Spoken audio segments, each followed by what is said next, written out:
encanta. Ay, me encanta, es divino, todo es divino. Querés llevar todo. Por redes sociales me enteré y vine por el tema de la Navidad, ¿verdad? Pero es hermoso, de verdad es hermoso. Hay que fomentar esto y ayudarle a la gente que hace esto.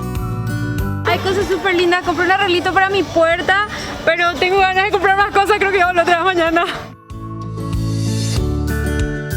Excelente, me gusta porque todo muy nacional y ahora casi todas las personas están buscando artesanía nacional para decorar sus casas con artículos navideños. Le invitamos a todos realmente para que puedan venir a apoyar a todos los artesanos que están exponiendo aquí. Como pueden ver, tenemos varios productos, estamos viniendo de Areguá. Traemos varias artesanías y también algunas innovaciones en madera, ¿verdad?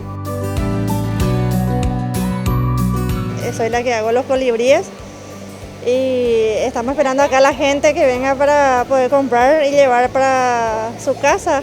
Desde 5.000 guaraní tenemos los colibríes hasta 10.000 que son mis productos. Un hermoso pesebre. Esto es Nosotros somos de la Asociación de Mujeres Alfareras Nativa de Caaguazú, Itá.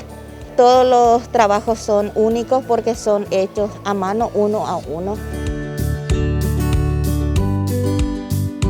Me especializo en los pesebres en miniatura, imanes, en fin, todo lo que se me va ocurriendo, siempre con la porcelana fría.